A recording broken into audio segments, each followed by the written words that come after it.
आज का ये 5वां बजट मुझे ये 5वां बजट प्रस्तुत करने का अवसर प्राप्त हुआ और ये बजट जो है वो 51,365 करोड़ रुपए का इसका आकार जो है जो प्रस्तावित है उस रूप में है।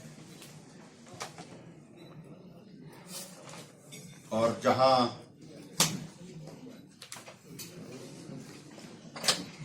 कोविड की सारी परिस्थितियों के कारण पूरे विश्व की इकोनॉमी प्रभावित हुई, देश की और प्रदेश की भी प्रभावित हुई, तो बहुत बड़ा संकट हमारे सामने था उस दृष्टि से कि आदमी के जीवन को भी बचाया जाए और दूसरी तरफ विकास के कार्य को भी चलाया जाए। संभवतः ये दौर किसी मुख्यमंत्री के जीवन काल में नहीं था। उससे पहले बहुत कुछ उससे सीखा भी, और लेकिन बहुत सारी चुनौतियों के सामना करते हुए यहाँ तक पहुंचे।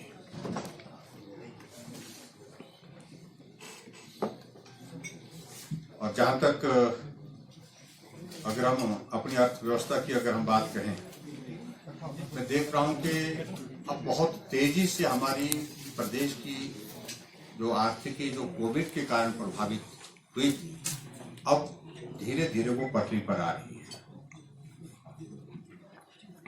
2021-22 में प्रदेश की अर्थव्यवस्था में 8.3% की वृद्धि होने की संभावना है और उम्मीद करते हैं कि आने वाले समय में और ज्यादा इसमें सुधार होगा। हमारा इस बजट का फोकस हमने पहले दिन से ही पहली कैबिनेट की बैठक में जो सामाजिक सुरक्षा की दृष्टि से कुछ चीजों को करने का कुछ हमने जो प्रयास किया है, उसमें बहुत बड़ा जो है बजट का हिस्सा उसमें हमने जो है वो समर्पित किया है। और सबसे बड़ी बात तो यह है कि 60 साल की आयु के ऊपर सभी को अब आय सीमा में छूट के साथ पेंशन का प्रावधान करने का हमने इस बजट में। एक्चुअली सर ऐसा है कि जो होते हैं टैक्स रेवेन्यू होता है, non tax revenue. Non tax revenue जैसे पावर से तो करीब 25% जो है वो हमारा यहाँ से आता है। उसके बाद सेंट्रल गवर्नमेंट से आता है करीब 48% सेंट्रल गवर्नमेंट, और उसके बाद जैसा कि आपने कहा कि 20-22% जो है वो बोरोइंग से आता है। रेवेन्यू रिकवरी में भी फॉल है। सबसे बड़ी एक हर्ष की बात है, इसको माननीय मुख्यमंत्री ने भी बताया कि पहली बार बहुत सालों के बाद ऐसा हुआ है कि जो शेयर इन सेंट्रल टैक्सेस है, वो जो केंद्रीय सरकार ने जब अपना बजट प्रस्तुत किया था मार्च 2021 में, तो जो बताया था उससे 600-700 करोड़ इस बार ज्यादा आ रहा है। और यही हमें उम्मीद है, यही एक आशा है कि ना केवल हमारा शेयर इन सेंट्रल टैक्सेस 22-23 में बढ़ेगा, बल्कि हमारे अपने टैक्सेस भी करीब 15% यही पैरा है। कितना होगा sir? It is likely to go up to how much? I'll just come to that. Okay. But first let me tell you that there is a para in the budget which very clearly says that there has been an increase of 15% in the tax revenues of the state. We expect a similar increase in the coming year also. And but as I was telling you कि करीब हमारा जो अपने state revenue है करीब उसमें 12% का increase लगाकर we are expecting tax and non-tax revenue will give us somewhere between 13,000 to 14,000 crores, which is an increase of about 15%, and after a very long time because of COVID, तो हम तो down ही थे, तो ये एक बहुत अच्छी बात है कि वर्तमान वर्ष में भी we have gained both from center as well as our own resources, और इंशाअल्लाह अगले वर्ष में भी दोनों ही सोर्सेज से we expect more of जो हमारी जो बोरिंग लिमिट जो है, बोरिंग लिमिट जो है आने वाले 62,300 as on 21st of February. One has to understand that there are two things. One is your authorization for a particular year. Right. Year has not ended. जैसा कि माननीय मुख्यमंत्री जी ने दो एज ऑन टुडे जिसको हम बोल सकते हैं, as on today. today, and that you can find in the FRBM statement also. ये डिफिसिट कैसे मीट कर रहे हैं? डिफिसिट जो बजट में है,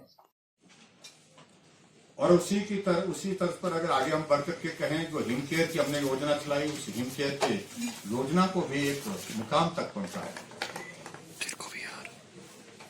और उस हिम केयर की योजना को पूरे हिमाचल प्रदेश में लागू करते हुए मुझे इस बात की प्रसन्नता है कि 200 करोड़ से ज्यादा हम अभी तक उसमें खर्च कर चुके हैं, और उसके साथ साथ में 2 लाख से ज्यादा 2,20,000 के करीब जो लोगों का मुफ्त में इलाज करने में हम उसमें कामयाब हुए, और ये भी गरीबों के लिए समर्पित है। गरीब आदमी जो अपना इलाज नहीं कर सकता उसके लिए इस दृष्टि से हमने ये सारा इनिशिएटिव लिया और उस योजना को आगे बढ़ाया।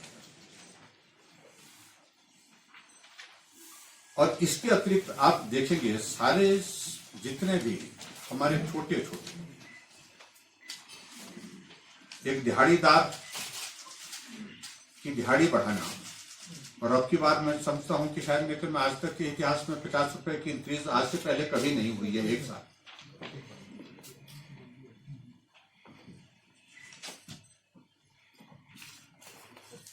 और जिसके कारण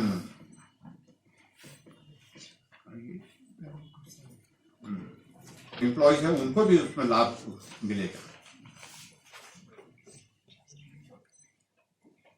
और जो पैरा वर्कर्स हैं उन सबको, जैसे आंगनबाड़ी के लिए हमने तय किया कि आंगनबाड़ी के लिए 1,700 रुपए की इंक्रीज की है,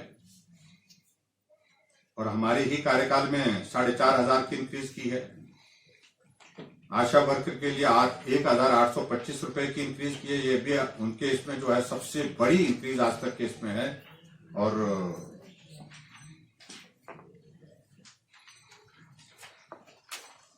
उनको लाभ देने की कोशिश हुई है।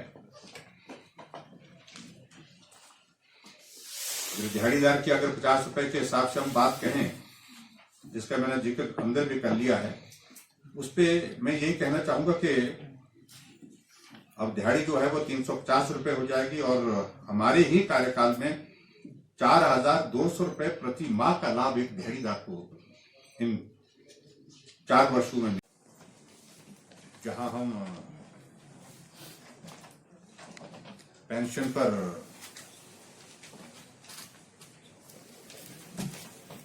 पहले जो है वो 450 करोड़ रुपए खर्च करते थे, और आज वो पेंशन यानी सामाजिक सुरक्षा पेंशन पर हम 1,300 करोड़ रुपए खर्च करते हैं। जो गरीब है, जो पिछड़ा है, जिसको सही मायने में मदद की जरूरत है, उसको हमने फोकस करके किया है। और जहां गरीब वहां हम, इस बात को हमने सुनिश्चित किया है। दूसरी बात में ये भी मैं कहना चाहूंगा, जो नए इनिशिएटिव्स हमने लिए, हमने किसी भी इनिशिएटिव को जो लिया उस इनिशिएटिव को एक मुकाम तक पहुंचाया। अगर हमने ये तय किया गृहिणी सुविधा योजना के माध्यम से कि हर एक घर में गैस का चूल्हा पहुंचना चाहिए, तो उस लक्ष्य को हासिल करके जुड़ा है।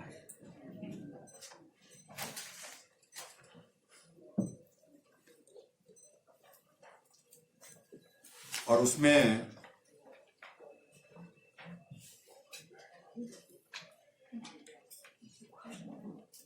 हमने लगभग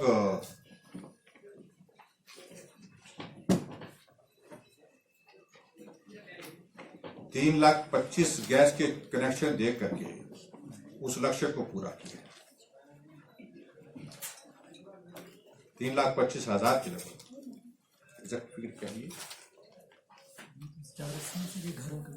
लक्ष्य। हमने इस बात को भी फोकस किया, जहां हिमाचल प्रदेश में 3,500 और 4,000 के करीब हाउसिंग स्कीम के अंतर्गत मकान दिए जाते थे।